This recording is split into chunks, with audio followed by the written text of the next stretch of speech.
নমস্কার, অ্যাস্ট্রোলজার জাহ্নবীর চ্যানেলে সকলকে স্বাগত। আজকের বিষয়বস্তু ছন্নছাড়া যোগ। আর প্রত্যেককে বলবো, যদি আমার অনুষ্ঠানটি আপনাদের ভালো লেগে থাকে অবশ্যই লাইক করবেন, শেয়ার করবেন, সাবস্ক্রাইব করবেন আর বেল বাটনটা প্রেস করে দিতে ভুলবেন না, যাতে আগামী দিনে নিত্য নতুন এপিসোডগুলো আপনাদের কাছে পৌঁছে যায়। চলে আসি ছন্নছাড়া যোগে।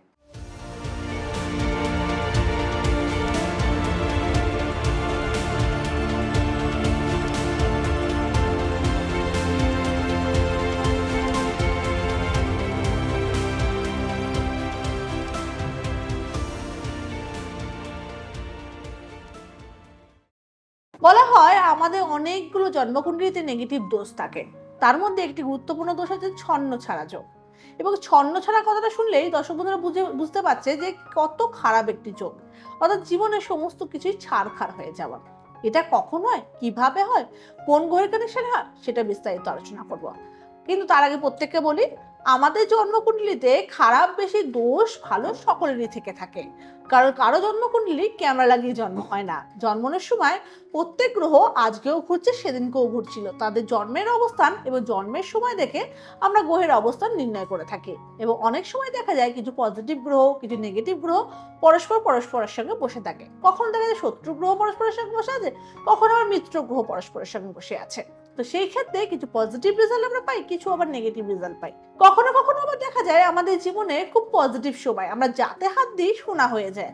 আবার কখনো কখনো দেখা যায় যতই প্ল্যানিং করি, যতই নিজেকে গোছানোর চেষ্টা করি, যেটাই প্ল্যানিং করি আমাদের বিগড়ে যায়। কেন হয় সেটা দেখবো আমরা। আমাদের জন্মকুণ্ডলিতে অনেক সময় দেখা যায় কিছু কিছু ঘর খুব পজিটিভ ঘর হয়, 1, 5, 9 এবং আরো কিছু ঘরে, যেমন একাদশ ঘর ইনকামের ঘর, সেকেন্ড হাউস ধনপতির ঘর, ফোর্থ হাউস বাস্তুর ঘর, এরকম আরো কিছু পজিটিভ ঘর আছে। এবং প্রত্যেকটা গ্রহের ক্ষেত্রে কিছু পজিটিভিটি কিছু নেগেটিভিটিও আছে। যেমন বলা হয় চন্দ্র রাহু গ্রহণ দোষ, চন্দ্র শনি বীজ দোষ, শনি চন্দ্র বীজ দোষ, শনি মঙ্গলের বীজ দোষ, রবি শুক্রের দারিদ্র যোগ, বিভিন্ন বৃহস্পতি রাহু গুরুচন্দ্র, মানে বিশাল বিশাল নেগেটিভ দোষ আছে। যদি কোনো ঘরে সেই ক্ষেত্রে দেখা যায় একটা দোষ, দুটো দোষ, 3টে দোষ হয়ে যায়, সেই ঘরটাকে কিন্তু ছন্ন ছাড়া করে দেয়। আবার একটু ক্লিয়ার করে বুঝিয়ে দিই।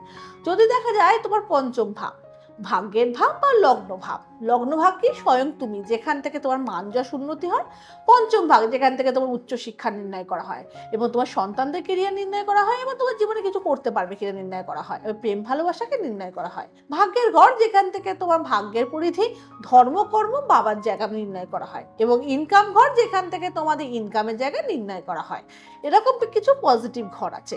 সেইখানে যদি দেখা যায় কোনো রকম ভাবে চন্দ্র রাহু গ্রহণ দোষ, চন্দ্র শনি বীজ দোষ এবং শনি মঙ্গলে বীজ দোষ হয়ে রয়েছে, বা রবি শুক্র দারিদ্র যোগ বা বৃহস্পতি রাহু গুরুচন্ডাল দোষ, মানে 1, 2, 3 তিনটে দোষ যদি কোনো ক্রমে একই ঘরে থাকে, তখন সেক্ষেত্রে বলা হয় সেই ঘরটা পুরো ড্যামেজ। অর্থাৎ সেই ঘরে, যে ঘরে বসে থেকে এই ছন্ন ছাড়া দোষটা হয়, সেই ক্ষেত্রে সেই ঘরটার পজিটিভিটি পুরো হারিয়ে ফেলে। এবং সেই ক্ষেত্রে জাতক যদি যতই ট্যালেন্টেড হোক, তার শিক্ষাতে উন্নতি করতে পারে না। এরকম আমরা অনেক সময় দেখেছি যে একটা স্টুডেন্ট 11, 12 কে খুব ভালো রেজাল্ট করলো, গ্র্যাজুয়েশনে গিয়ে ব্যাক পেয়ে গেল।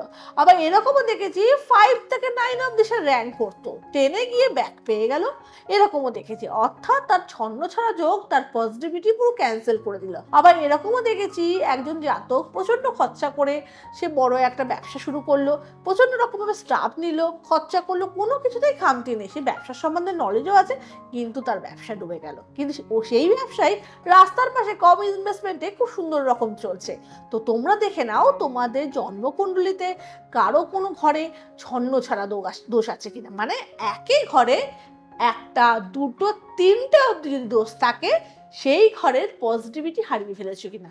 তো ভয় পাওয়ার কিছু নেই, প্রত্যেকেই জন্মকুণ্ডলী বিচার করা। যদি মনে হয় আমার কাছে এলে সেই সমস্যার সমাধান হবে, তাহলে এই নিচে দেওয়া কন্ট্যাক্ট নাম্বারে কন্ট্যাক্ট করে আমার সঙ্গে যোগাযোগ করে নিতে পারো। আর তোমরা বিস্তারিত তোমাদের ছন্ন ছাড়া দোষ আছে কিনা বা অন্য কোনো নেগেটিভ দোষ আছে কিনা জেনে নিতে পারবে। এবার বলে রাখি ছন্ন ছাড়া দোষের আরেকটি কারণ। বলা হয় ছন্ন ছাড়া দোষ মানে যখন জাতকে লগ্নে হচ্ছে, তখন সে জাতক কোনো রকম ভাবে প্রিন্সিপাল মেনটেন করতে পারছে না, জীবনে উন্নতি করতে পারছে না, শিক্ষার ফলে শিক্ষাতে উন্নতি করতে পারছে না, জীবনে প্রেম ভালোবাসা থাকছে না, কোনো কিছুতে সাকসেস পাচ্ছে না। আর ভাগ্যের ঘরে যদি ছন্ন ছাড়া দোষ থাকে, ভাগ্যে কোনো কিছুই তার ঘটে না। যখনই কোনো কিছু প্ল্যানিং করে তার আগে সেই প্ল্যানিং বিগড়ে যায়। যখনই ভাবে বাবার কাছ থেকে হেল্প পাবো, বাবা তো হেল্প করেই না, উল্টে বাবার সঙ্গে দ্বন্দ্ব বেঁধে যায়। যদি ইনকামের ঘরে ছন্ন ছাড়া দোষ হয়ে থাকে, জাতক কোনো মতেই টাকা আর্ন করতে পারে না, মান যশ পায় না।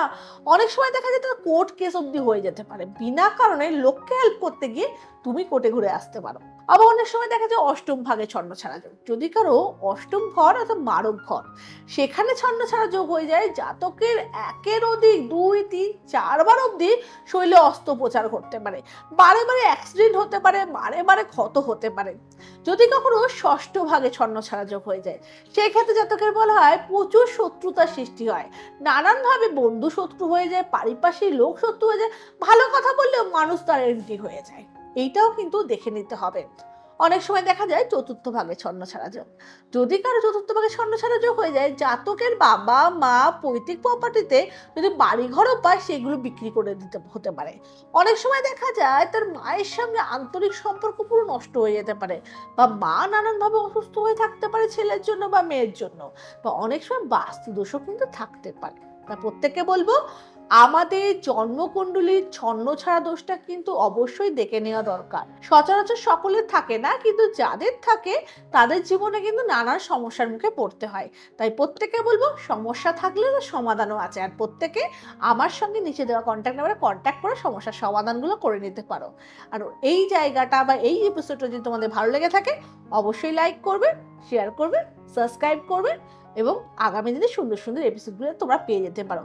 সকলের মঙ্গল হোক, জয় মা তারা, সকলে ভালো থেকো, নমস্কার।